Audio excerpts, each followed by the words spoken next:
Joe's side, we're gonna pick up a trade. So, all right, Joe. So just in a basic, just kind of like forerunner here. So let's say you use the RSI to determine when you want to trade.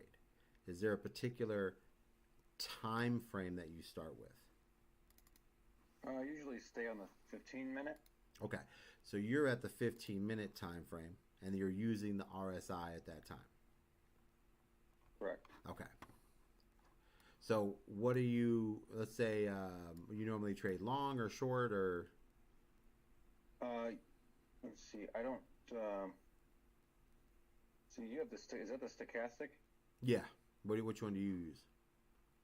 The other one. What's the one I use? I have to look now and see. Are you using like the just a regular RSI, or you're using I Connor's think it's just RSI? regular. A lot of people use Um, Connors. no, it's different. Trying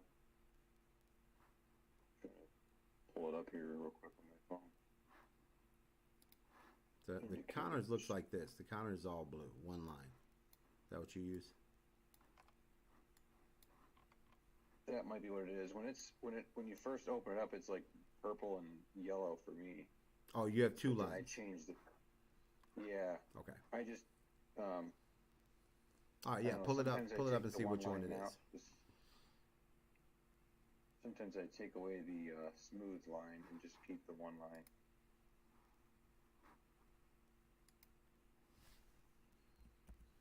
Yeah, I think I just use the relative strength index, Okay. the regular RSI. Yeah. So Yeah, you that's use what I this one use. here. Okay. So now I'm gonna get rid of the Connors. Ba-doop. Okay. So you're using just the regular RSI. Yeah. Okay. So now we're gonna pull that up here. So now what? And sometimes you let me see. And you said sometimes you get rid of the smooth Smooth line. line. Sometimes, like right now, I'm running it. Okay. But basically, the smooth line is if it's above it, you're bullish. If it's below it, you're bearish, right? Right. So the yellow is your smooth line right there, and that's how you're kind of judging it. Okay. Yeah. So I'm gonna open this up a little bit here. Okay. So now we're on the 15 minutes. So how do you walk me through a long position here? So let's say we're getting into, so right now XRP is kind of smoking hot. So we'll go back a little bit here and we'll find some things. So on the RSI that we're looking at right here, and that's a big win there, James.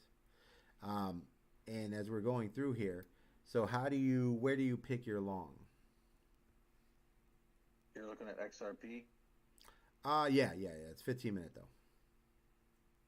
Okay. Yeah. Right now, if the 15-minute is at, it looks like the 49. Is that right? What's the Well, right now it's sitting at looks the like the 52. 56, 56.65. You're talking about the Okay. purple line, right? I would. It's yeah, the purple line. I would wait for it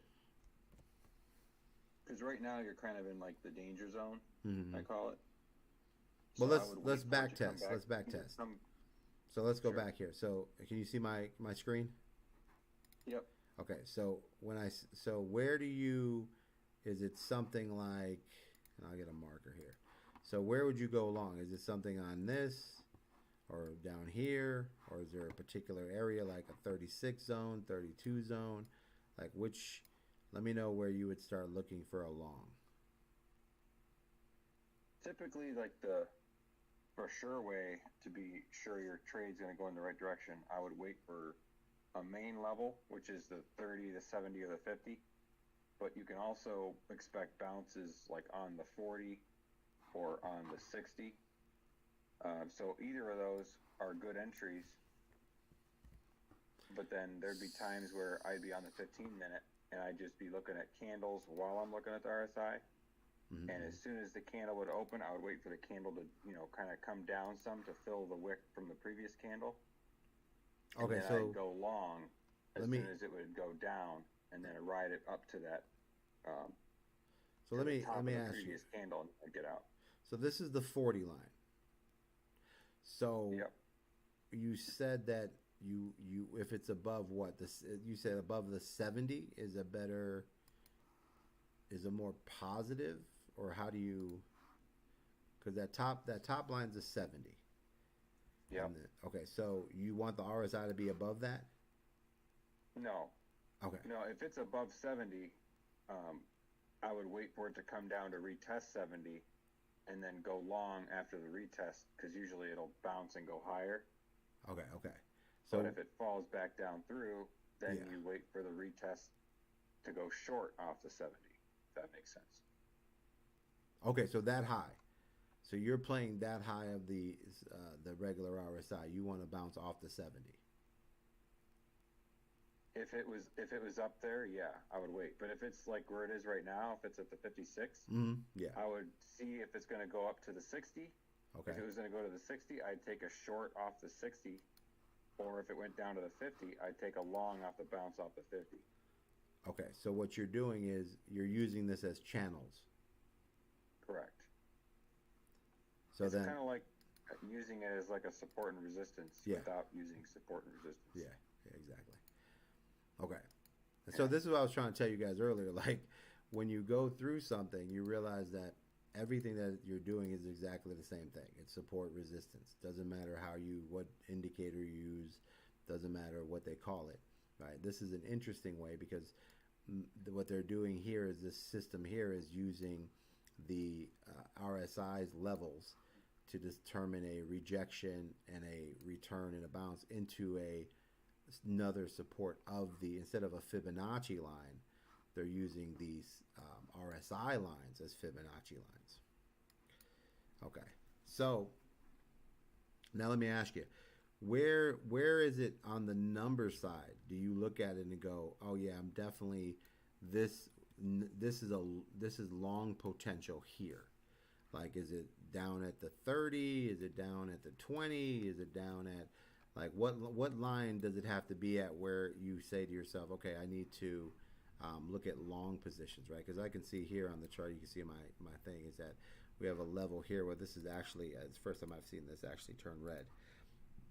So it's showing below the 30 line, which is this last bottom line here, that in that area down below, we're seeing like a red, and that drops all the way down to 15, right?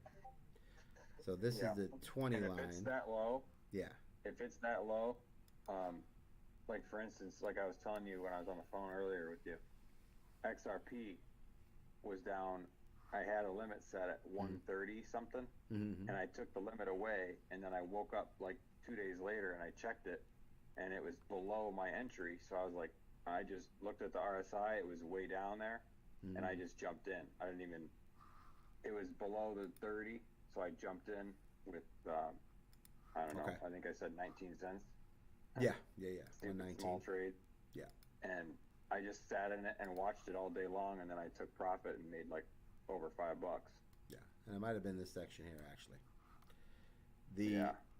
And so, okay, so that's just kind of like sometimes it does break down there. This would be like superly oversold, exhausted.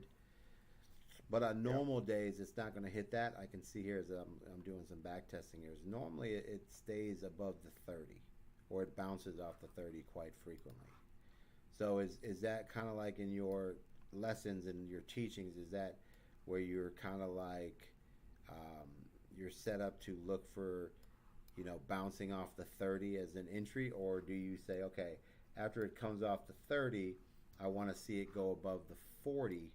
And then once it's above the 40, I want to see a retest of the 40. Or are you saying I want to go above the 50 and then I want to see a retest of the 50, or, so what line do you want it to go above and then retest to give yourself, or do you have that? Like, so walk me through that process. I actually didn't have that. I would just, since I was using such high leverage, I would just basically take it as soon as I had 120% or something, and I would just take it like super short trades, like one candle wick, one candle length, maybe 15 minutes. If I got stuck in a trade, it might be a couple hours. Okay, so walk me through. All right, so let's go to a trade where a scenario here, and let's see where we are. So we'll back test a little bit here, and right now this is currently heading down. So, but prior to that, we had an area here where we could see a couple different lines that were heading downwards, right?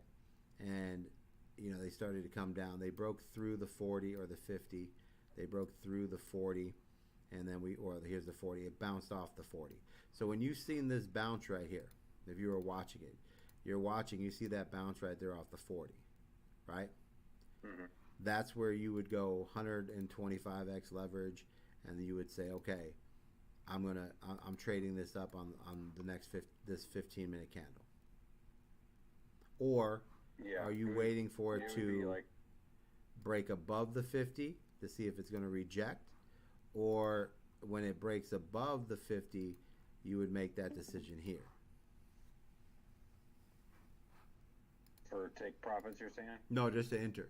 So would it be as soon as you seen it bounce off the 40, right? Which would be this arrow here, would be this next print right there. Are you taking the white arrow as it's heading through the 50, or do you wait till it breaks the 50, look for the retest, and then enter on the bounce of the 50?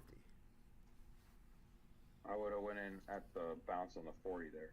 Okay, so that would be now that's the 15-minute. So in this particular situation, this would be considered strategy number 1, right? And your strategy here would be every time that this RSI is on its way down and it bounces off the 40, that would give you the opportunity to enter the trade, okay? So now, what are your entry strategies? So this happens, we got the white arrow here. Now, how do you enter this trade? Or you just enter? Like, are you staying? Do I put a limit down or? No. Okay, here we're sitting here watching the RSI, right? And where the white arrow is currently, it's heading down, right? It hasn't headed up yet, but it looks like it's going to bounce. And then all of a sudden, at 8:30, it goes click, and we see this giant move to the up. At that very moment, let me take this to this here. At that very moment, we would be in this situation here. And this will be, I'll make this a 4, and I'm going to turn this blue arrow, right? We would be on this candle, right? And I'm going to move this to a 1 minute, just so that we have an ideal. So exactly when that happens, we're on this candle right there, right? So that's the candle we're on. So we're not looking at anything else. We see it bounce, and on this candle right here, that's where we're getting in right out the gate. There's no confirmation of volumes, no confirmation of anything. It's that it bounced off the 40, it just printed an up, so we're going to enter on this candle here. Now, do you at least say to yourself, okay, I'm going to wait until, like, what you're just entering? You see the 15-minute printed up, and now we're entering. So we're just jumping in this candle here. Doesn't matter where we're at price-wise or anything. We're just saying, okay, somewhere in here we're jumping in, and then boom, we're in. That make sense? Yeah, I would. Sometimes I wait, and I wait too long, and then it's like, oh crap, I missed it. I gotta wait again. Okay. Or you'd wait for the next candle to open up and watch it come down to the previous bottom wick. What time frame candle are you watching to come down? 15 still. Oh, so you stay on the 15. Yeah, I usually stay on the 15. Okay, so you stay on the 15 even for your entry. Once in a while, like once I'm in the trade, I would go down to like the 2 minute and watch what kind of action that's doing to gauge whether it's going to kind of keep going on the see where the RSI is on the 2 minute and kind of see, oh, should I take profit now or should I let it go? Okay, so let me show you here. So on this 15-minute candle, what I mean is, let's say you're waiting for the next candle. It runs all the way up to here, and it pulls back all the way to here. Okay. Now this other yellow stick here. I'm going to turn orange. That is our 1 minute option candle. That was the top of the 1 minute and the bottom of the 1 minute. If you wait for the 15 minute, it runs all the way up and then pulls all the way back down, you see? So this is basically here, this is the 15 minute top option to enter. This is the 15 minute bottom option to enter. This is the 1 minute top option, and this is the 1 minute bottom option to enter. So you're staying on the 15 minutes. So what would happen is if you let the 15 minute bounce up and then it comes down, then your entry would be something like that. Somewhere here you're going to catch this trade, and that's going to put you somewhere in this section here. So on the next candle that prints on the 15 minute, your entry would probably end up somewhere like that. That makes sense? Because if at least, and I don't know if you're following this rule of thumb, but normally it's 1 minute before the next 15 minute candle prints. So this next 15 minute candle happened to be the 8:30 candle, which means that the time, so 1 minute before that 8:30 candle, that basically would be 8:29, right? That's where I would enter, and that would give me that entry there. So my 8:29 entry, 1 minute before the 8:30 candle, would put my entry somewhere over here. I'm probably not going to get the lowest part of that 15 minute, so I'm kind of taking the middle route, just so we have somewhat of an accurate type of ideal.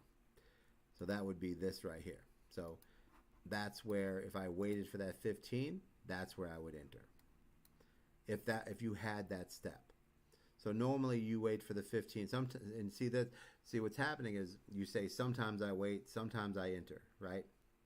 So right there, that's kind of like why you're going to have problems, is because you don't have an entry strategy that you rinse and repeat every time to collect the data to know how to adjust it and fine tune it.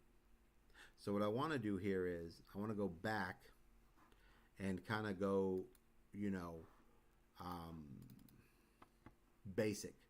So if we took the RSI and we saw it was pulling back, and this is where we have to, this strategy here is kind of like all over the wall too, because there's no like, and what I mean by this, right? So if I was running this strategy, right, here's what I would do. If I know that most of the time the 40 is the level that sets off a trade, and I know that retesting of the 50 is normally an area where it seems to have more movement, just basically on that point would be there'd be more sentiment to enter a trade at that time. So that means for me, as soon as it breaks the 40 or bounces off the 40, then I would take that trade, which is the trade we just looked at. I would take that entry, okay? The other trade that I would be looking for is that if it pulls down and it bounces after the 50, then I would be looking for this move here, which would be the orange trade. So these are the two trades that I would be running at that particular time, because I have a trade that goes below the 50, bounces off the 40, which means it's probably, the odds are 50% of the time or 70% of the time it's going to be the low end of the bottom.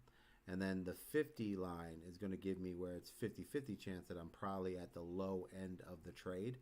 And then those are the two trades that I would do if I was running this particular strategy. Does that make sense? Yeah, I think so. You said so. It's hard for me to follow because I'm doing work stuff. But yeah. This video, you can go back and watch this video. So what I'm doing here is you're trying to see like where the majority of the bounces are. That way you can kind of have a better output on your trade, correct? Right. So just kind of like taking a quick glance of this and understanding a little bit about RSIs is that I would be trading this trade here. Then I would be trading the second wave down, and then I would probably put more trade into the third wave. But that's just me implementing my 1-2-3 strategy. So if I was doing this RSI strategy, my strategy would be to allow it to go below the 50, bounce off the 40 to start my first trade. After that bounces off that and breaks the 50, then I would wait for it to retest towards the 50, and when it went and bounced from the 50, that would open up the next trade opportunity, which would be the orange one, and then that is the one I would run up at that point. So right now, I would actually be in this trade on that orange line, right? So if I go to, we're running this ETH, let's go, baby.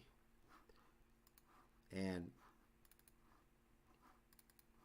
I took a look at this. That means that my trade here, this orange trade here, which would be considered, now I have a very simple, if you're in then the guys who are in the master course know what I'm talking about, because master course has rules, and part of the rules is that right there. So what that does for them is that this orange trade would be the trade that I put heavier entry in, right? And then if I looked at this orange trade and I implemented the system that we use, I'll just kind of slide over here, and pretty basic, right? And it would go like this. It would go to where we'd be picking up, yeah, so we'd have to build something here, but I would be entering on this orange. So my candle would be this candle here. And then once I have that movement, I would be on a 1 minute. And this is just me creating an entry point. So at that point, I would be entering this trade somewhere on this candle here. So then my entry would be probably something like that. And that's where I would be right there. So your entry was 136.70, mine was 136.67. So a little bit better, but we're both in the same category. So they both work. So now what I need is, in order to understand how to make this a better situation, I would have to repeat this trade 30 times, and then I'd be able to make adjustments mathematically and systematically. But right now, just taking what you're doing, and what you need to do here is simply just put it into a situation where you're actually just like trading in a situation where you're doing the same steps, so that you have the ability to repeat the steps, right? So that way when you actually do the steps, it's you can collect data from it. So what I would do here is, when you see that first trade that you're doing where the 40 breaks up and you would normally enter, and then write down, the entry point. And then, so what is your, and what's your leverage on those? What are you normally running on there? I was running like 500x. All right. So you're doing a 500x leverage, so you just need a blip of a movement. Right. Okay. So what we'll do is That's what I mean, like I was only trading for maximum one candle, or if I got, like I said, if I got into a trade and it didn't bounce like I thought it was, and it just went down instead of up, then I'd be stuck in it for a few hours unless I added to the margin, got out sooner. Okay. Yeah. So what we'll do is we'll take this trade and kind of like we'll revisit it tomorrow, and then we'll dig into it a little bit more. So I just wanted to kind of get you prepped to like kind of understanding what you're trading there, and then tomorrow we'll get into the a little more mechanics of it, and then design a very simple what we're looking to do and how you should just trade it, and then get data on it, and then that way we can collect data and then start moving from that situation. So that's what we'll do on that one. But I like it because it's using the regular RSI that I don't use, but it's another way to, at the end of the day, we can break down something and then see if it gives us another tool that we might not be using to identify something even better. So it all works out. That's why the one thing we're going to do here is we're just going to add the volume indicator, and then just confirmation, and then just work on a simple entry process. And yours is pretty simple. It's just the 40 comes off, the 50 comes off, and then from there it's just Yeah. putting the trades in and then seeing what happens. Yep, it's basically just trying to find, like you said, the main areas where it bounces the biggest and most with the most volume. Yeah, and we just Trade need those spots. yeah, we just need to see if there's ways to add confirmation to that or add things that allow us to see that better. So I'm going to save this video here, and then we're going to come back to this.